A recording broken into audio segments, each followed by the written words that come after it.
होने की परवाह नहीं, मैं हूँ कष्टों का राज रहे।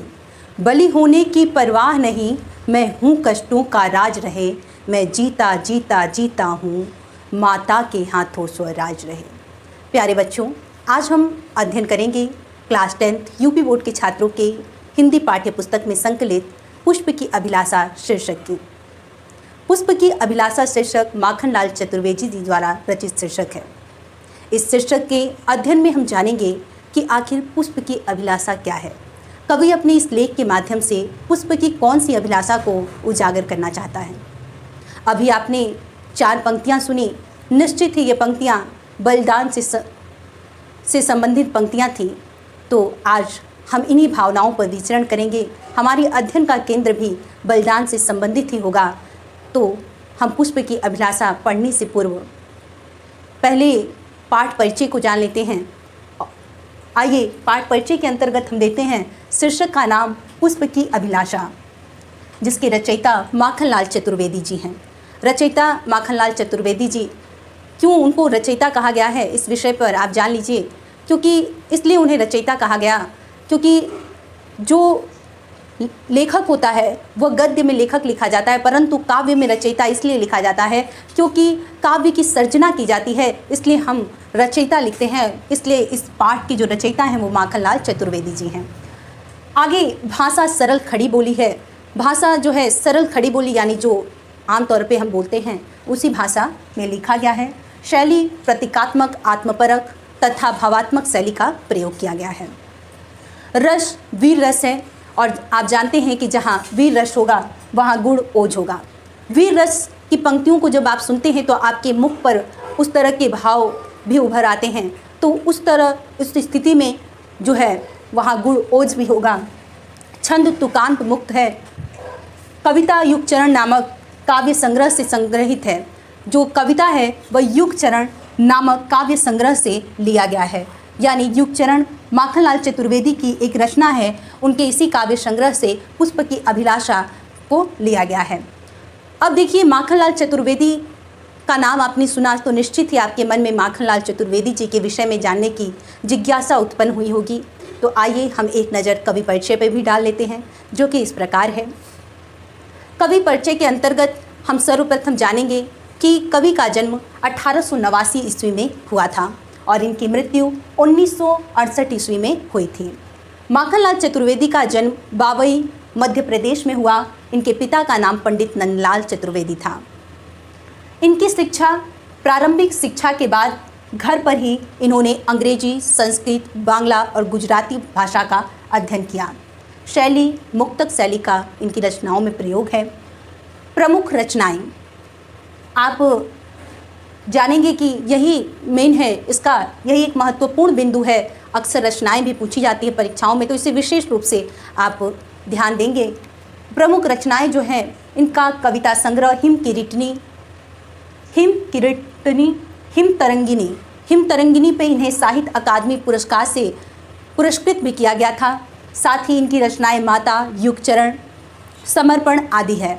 युग चरण हमने आपको पहले ही बताया कि यह जो कविता आप पढ़ने जा रहे हैं पुष्प की अभिलाषा, वह युग चरण इनकी जो काव्य संग्रह है उसी से संग्रहित किया गया है, यानी लिया गया है। आज हम पुष्प की अभिलाषा क्या है ये पढ़ने के बाद हम क्रमबद्ध तरीके से समझने का प्रयास करेंगे। इतना आपने जाना। अब कवि परिचय के अंतर्गत जो कवि हैं उन्हें भारतीय आत्मा कहा गया।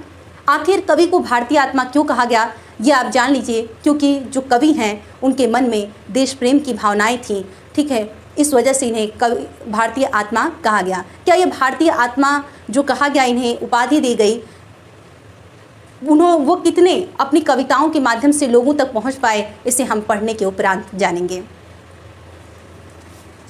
देखिए, पुष्प की अभिलाषा, हम 4 पंक्तियां आपको इस वीडियो को प्रारंभ करने से पहले ही बताए। निश्चित ही आज हम बलिदान से संबंधित भावनाओं पर विचरण करेंगे।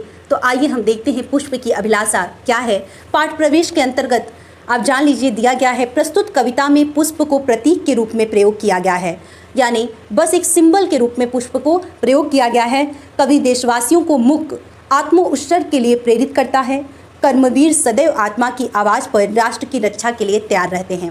कवि का कथन है वह पुष्प जो है उसके लिए एक सिंबल है, बस एक प्रतीक के रूप में है। जो पुष्प है, फूल है, कवि की भावनाएं हैं, उसने पुष्प के माध्यम से भावनाओं को प्रकट किया है। कवि कहता है कि जो देशवासी हैं, जो कर्मवीर हैं, वह सदैव आत्मा की आवाज़ पर अगर उनको जोश से भर दिया जाए तो वह क्या होते हैं, राष्ट्र की रक्षा के लिए तत्पर हो जाते हैं। तो आज हम पुष्प की अभिलाषा को पढ़ेंगे। सर्वप्रथम इसे एक बार पढ़ लेते हैं। चाह नहीं मैं सुरबाला के गहनों में गूथा जाऊं, चाह नहीं प्रेमी माला में विध प्यारी को ललचाऊं, चाह नहीं सम्राटों के सौ पर हे हरि डाला जाऊं, चाह नहीं देवों के सिर पर चढ़ूं भाग्य पर इठलाऊं, मुझे तोड़ लेना वनमाली उस पथ में देना तुम फेंक, मातृभूमि पर शीश चढ़ाने जिस पथ जावे वीर अने। आइए देखते हैं पुष्प की अभिलाषा क्या है। कवि पुष्प को के माध्यम से अपनी किस भावना को उजागर करने का प्रयास कर रहा है, इन पंक्तियों को जानने के बाद हम समझेंगे। कवि कहता है पहली पंक्ति में, चाह नहीं मैं सुरबाला के गहनों में गूथा जाऊं। कवि पुष्प के माध्यम से अपनी भावनाओं को प्रकट कर रहा है, इसलिए वो लिखता है कि जो पुष्प है वो कहता है कि चाह नहीं मैं सुरबाला के गहनों में गूथा जाऊं। सुरबाला यानी देव कन्या। पुष्प कहता है कि मेरी चाहत नहीं है, मेरी इच्छा नहीं है, मेरी यह अभिलाषा नहीं है कि मैं किसी देव कन्या के गहनों में गूथा जाऊं। जो पुष्प है, कवि कहता है कि पहली पंक्ति में जो पुष्प है वो कहता है कि मेरी यह अभिलाषा, मेरी यह इच्छा, मेरी यह चाहत बिल्कुल नहीं है कि मैं किसी देव कन्या के गहनों में गूथा जाऊं। चाह नहीं प्रेमी माला में विध प्यारी को ललचाऊं, ना ही मेरी यह चाहत है कि मैं किसी प्रेमी माला में विध प्यारी को ललचाऊं, किसी प्रेमिका को ललचाऊं। अर्थात कहने का तात्पर्य है, देखिए कवि कहता है कि जो फूल है उसकी यह चाहत नहीं है कि वह किसी सुरबाला यानी देवकन्या के गहनों में गूथा जाए। अब देखिए जब पुष्प की यह चाहत नहीं है तो आखिर क्या चाहत है। दूसरी पंक्ति में कवि कहता है कि चाह नहीं प्रेमी माला में विध प्यारी को ललचाऊं। कहता है कि पुष्प कहता है कि मेरी यह भी चाहत नहीं है कि कोई प्रेमी अगर अपनी प्रेमिका को आकर्षित करने के लिए कोई फूल का माला भेंट कर रहा है तो उस फूल के माले में भी मैं बिंधना नहीं चाहता, गूंथना नहीं चाहता हूँ, और ना ही मैं उसकी प्रेमिका को ललचाना चाहता हूँ, यानी कि मैं किसी प्रेमी युगल के बीच में आकर्षण का कारण भी नहीं बनना चाहता हूँ।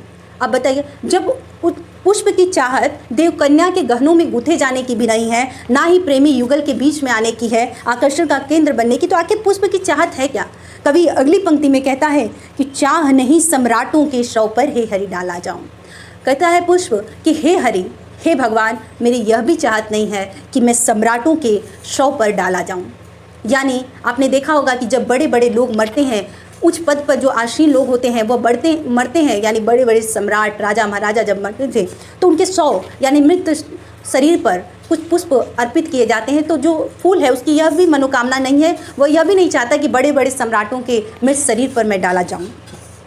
आगे जो पुष्प है वो कहता है, चाह नहीं देवों के सिर पर चढ़ूं भाग्य पर इठलाऊं। मेरी यह भी चाहत नहीं है कि जो ईश्वर ने मुझे जन्म दिया है, जिस ईश्वर ने संपूर्ण संसार की रचना की है, उसके सिर पर यानी मस्तक की शोभा भी नहीं बनना चाहता है पुष्प। वह कहता है कि मेरी यह भी चाहत नहीं है कि मैं किसी ईश्वर के मस्तक पर चढ़ूं और अपने भाग्य पर इठलाऊं यानी घमंड करूं। मेरी यह भी बिल्कुल चाहत नहीं है। अब देखिए पुष्प की आप जरूर आपके मन में ये जिज्ञासा हो रही होगी कि आखिर पुष्प की चाहत है क्या, जब उसकी चाहत यह नहीं है कि वो किसी देवकन्या के गहने का श्रृंगार बने या उसके बालों का गजरा बने, या उसकी यह भी चाहत नहीं है कि वो प्रेमी माला में विध यानी गूंथ कर यानी किसी भी प्रेमी युगल के बीच में आकर्षण का केंद्र बने, और ना ही उसकी यह चाहत है कि वो बड़े बड़े लोगों के शव यानी मृत शरीर पर डाला जाए, तो और ना ही उसकी यह चाहत है कि वह किसी भगवान के मस्तक पर चढ़कर अपने भाग्य पर घमंड करे। तो आखिर उसकी चाहत क्या है। तो 4 पंक्तियों के बाद 5वीं पंक्ति में कवि लिखता है, मुझे तोड़ लेना वनमाली उस पथ में देना तुम फेंक, मातृभूमि पर शीश चढ़ाने जिस पथ जावे वीर अने। कवि कहता है कि पुष्प कहता है कि मुझे तोड़ लेना वनमाली, हे वनमाली, हे वनमाली यानी कि हे मेरे मालिक, मुझे तोड़ लेना और उस पथ में देना तुम फेंक, और मुझे फेंक देना पर उस रास्ते में तुम फेंकना। कहते कि हे मालिक मुझे तोड़ लेना और मुझे उस रास्ते में तुम फेंक देना, मातृभूमि पर शीश चढ़ावे जिस पथ जावे वीर अने। जिस मातृभूमि पर शीश चढ़ाने, यानी अपनी भारत माता की रक्षा के लिए अपने शीश का बलिदान देने या स्वयं का बलिदान देने जिस रास्ते से होकर अनेकों वीर जाते हों, उस रास्ते में तुम मुझे फेंक देना। तो देखिए पुष्प की कितनी सुंदर अभिलाषा है, इसके बारे में बताया गया है। कवि कहता है कि पुनः इन पंक्तियों को आप देखेंगे, जो फूल है वो कहता है कि मुझे तोड़ लेना वनमाली, मुझे तोड़ लेना वनमाली, हे मेरे माली, मुझे तोड़ लेना और मुझे रास्ते में फेंक देना, और उस रास्ते पे फेंकना जिस रास्ते से होकर अनेकों वीर अपनी मातृभूमि के लिए स्वयं को बलिदान करने की भावना लेकर गुजर रहे हों। देखिए कितना सुंदर ये कविता का भाव था। निश्चित ही आपने ये पढ़ा और आप वीर रस का अनुभव किए होंगे और निश्चित ही आप इन कविताओं से बहुत अच्छे तरीके से प्रेरित हुए होंगे। अब देखिए काव्य सौंदर्य के अंतर्गत आप क्या क्या लिखेंगे, इस पर भी हम चर्चा कर लेते हैं। काव्य सौंदर्य के अंतर्गत आप लिखेंगे कि कवि ने फूल के माध्यम से देश प्रेम की जो अपनी भावना है उसे उजागर किया है।